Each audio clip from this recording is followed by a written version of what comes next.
आप तमाम नाज़रीन का एवरी टाइम्स न्यूज़ चैनल में खैर मक़दम है। गोशामहल असम्बली हल्के से कांग्रेस पार्टी के एमएलए उम्मीदवार सुनीता राव ने शहर हैदराबाद की मशहूर व मारूफ नामपल्ली यूसुफैन दरगाह से अपनी इंतखाबी मुहिम की पदयात्रा का आगाज़ किया, जो कि जामबाग डिवीज़न के कई सारे इलाकों से होता हुआ आखिरकार शकमुख सेवक नगर में इख्तिताम पजीर हुई। इस मौके पर इनके हमरा block president Khadir leader Iftikhar, senior कांग्रेसी leaders Zuber Khan, youth Congress president Jambagh division और दीगर कई सारे कांग्रेस पार्टी से वाबस्ता लीडरान मौजूद थे। अवाम ने जगह जगह इनका वालेहाना तरीके से इस्तकबाल किया। इस मौके पर इन्होंने मीडिया कॉन्फ्रेंस से खिताब करते हुए बरसरे इख्तिदार सीएम केसीआर और पीएम मोदी पर शदीद तनकीद का निशाना जाहिर किया और कांग्रेस पार्टी की जानिब से फराहम किए जाने वाले स्कीमात के बारे में भी अवाम को रूबरू करवाया। आइए जानते हैं इस खुसूस में मुकम्मल तफसीलात एवरी टाइम्स न्यूज़ चैनल के साथ। इसी तरह की मज़ीद ताज़ा तरीन खबरों से अपडेटेड रहने के लिए चैनल को ज़रूर सब्सक्राइब कर ले। आज गोशामहल के उसमें जामबाग से हमारे पाद यात्रा स्टार्ट हुआ। यूसुफैन दरगाह से सारे यहाँ पे एरिया कवर करते हुए 4-5 एरियाज कवर करते हुए आए। यहाँ पे सही देखे गए तो बेरोजगारी बहुत बड़ी मुद्दा है। यहाँ पे किसी को भी नौकरियाँ नहीं है। दूसरी चीज़, कचरे से भरे हुए पूरे एरिया, पूरे रोड्स, कोई डेवलपमेंट ही नहीं है। कभी तो सभी ने कह तो दिए कि हमारे एमएलए साहब कभी है आते ही नहीं, क्यों माइनॉरिटियों के खिलाफ है क्या ये बीजेपी सरकार, बोल के एक क्वेश्चन मैंने पूछे थे उनको। सब मिलके वोट डालो। यहाँ पे तो जीतने के बाद में उम्मीदवार कोई भी रहने दो, यहाँ से कोई भी जीते, बीजेपी होने दो, टीआरएस होने दो या बीजेपी होने दो, कांग्रेस होने दो, मगर सब मिलके काम तो करना चाहिए, डेवलपमेंट के लिए देखना चाहिए। मगर मैं बहुत बुरा दिखा, सारे जगह देखे तो ड्रेनेज के मैन होल्स का ढक्कन खुले हैं, छोटे छोटे बच्चे, रोड्स पूरे पूरे बारिश के वजह से टूट गए सो रोड्स। और यहाँ पे कचरे इतनी जगह पे मैंने देखे, उससे पूरे कीड़े मकोड़े मच्छर, और उन घर से बाहर निकलने के लिए ही औरतों करीब पर्दा से बाजू हट के देख के कैंपेनिंग में पार्टिसिपेट हुए। सारी महिलाएं बहनें से मैं जब बातचीत करें तो यहाँ का एमएलए साहब को तो हमने देखा ही नहीं। दूसरा, एमएलए जीते तो भी कोई डेवलपमेंट का नारा तो लेके, मुद्दा लेके तो नहीं आया। एमएलए तो सारा गोशामहल का है ना, कि एक जगह के एरिया के नहीं है। एक जगह माइनॉरिटी रहते, एक जगह हिंदू भाइया रहते, मुसलमान भाइया रहते, एससी एसटी बीसी माइनॉरिटी सब आती। जीतने के बाद में अपना फर्ज है कि सबको अच्छी तरीके से देखना और पब्लिक को खुश रखना। ये हिंदुत्व और हिंदू मुस्लिम को लड़ाने के चक्कर में माइनॉरिटी भाइयों को, सारे लोगों को छोड़ दिए। आज हमारे एरिया में डिवीजन प्रेसिडेंट्स भी फिरे, ब्लॉक प्रेसिडेंट्स भी फिरे, सारे कार्यकर्ता फिरे। एक तरीके के जोश पब्लिक में मैंने कभी नहीं देखे। पहले भी चुनाव में मैंने फिरे थे, मगर इस तरीके के जोश मैंने नहीं देखे।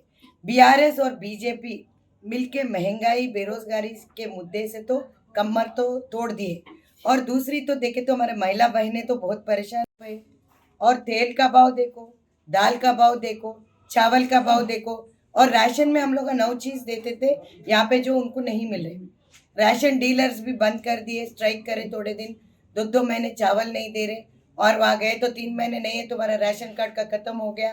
ऐसे ऐसे चंद बातें मेरे नज़र में लाए कि कह रहे हैं कि चलो एक महिला तो घर को भी संभाल सकती। एक महिला को खड़ा करके कांग्रेस पार्टी ने बहुत अच्छा काम किया, ताकि सोसाइटी की डेवलपमेंट भी होते, अच्छे अच्छे पोस्ट भी कांग्रेस पार्टी से मिले, जो प्रेसिडेंट बने, मेयर बने, हर जगह से 33% का बढ़ोतरी लोकल बॉडीज में दिए। सो राजीव गांधी जी है, आज इंदिरा गांधी जी का वर्धंती है, और हम यही उम्मीद करते वो आयरन लेडी का नाम लेके सीरियसली हम लोग इतने पुल चढ़ाए, तो हम लोग क्या बोलते, वो पुल चढ़ा के हम श्रद्धांजलि तो बोल सके, मगर उनके जैसे काम करने का ढंग हमने किसी में नहीं देखा।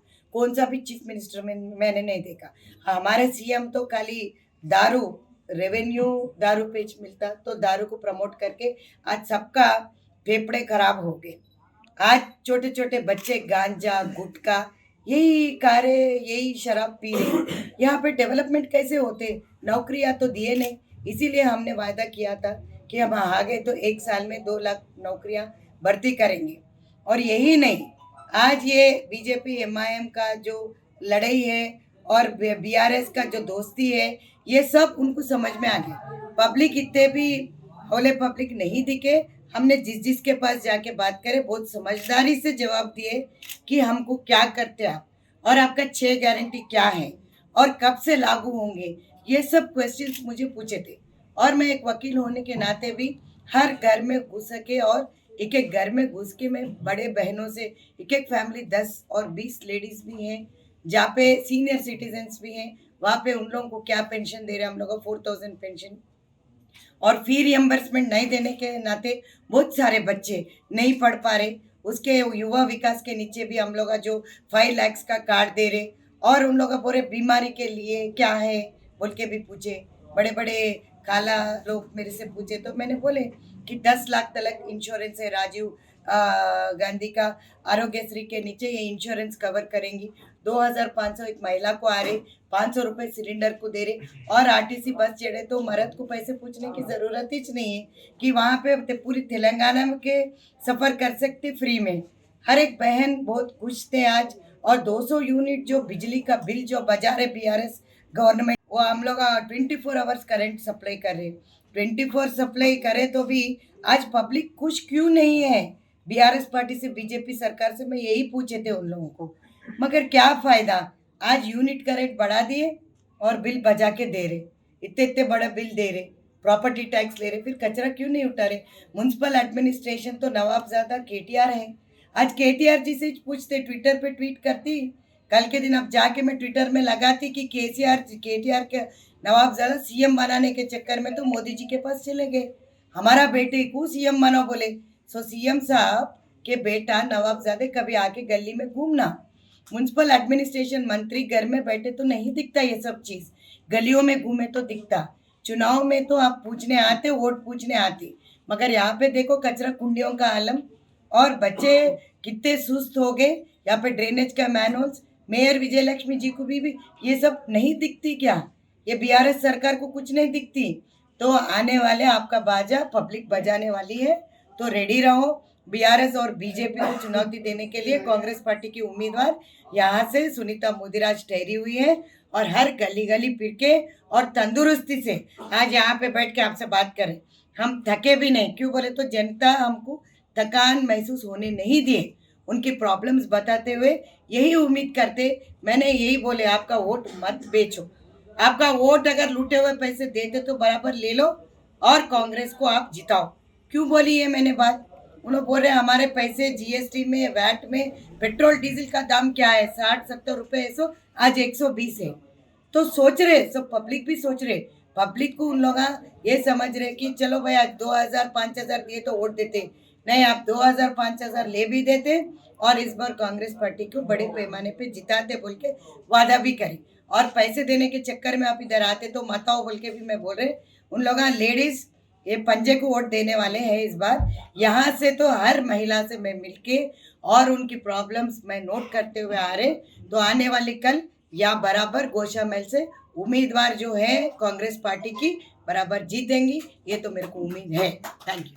हज व उम्रा की बेहतरीन खिदमात का भरोसेमंद नाम Alheen global services private limited, सऊदी अरब और हिंदुस्तान से मंजूर शुदा Alheen global services private limited, मक्का और मदीना के करीब रिहाइश और हैदराबादी लजीज खाने, मुक़द्दस मकामात की ज़ियारत, डायरेक्ट फ़्लाइट, 15 दिन का पैकेज डीलक्स सिर्फ और सिर्फ 95,000 रुपये और बजट पैकेज सिर्फ 85,000। इसके अलावा लग्जरी ट्रांसपोर्टिंग। उजलत करें, देर न कीजिए, इस सुनहरे मौके से फ़ायदा उठाएं। Alheen global services private limited, first floor, Babu Khan estate, Basheerbagh. मज़ीद जानकारी के लिए 9949940160 या फिर 04048549586 पर भी रब्ता कर सकते हैं।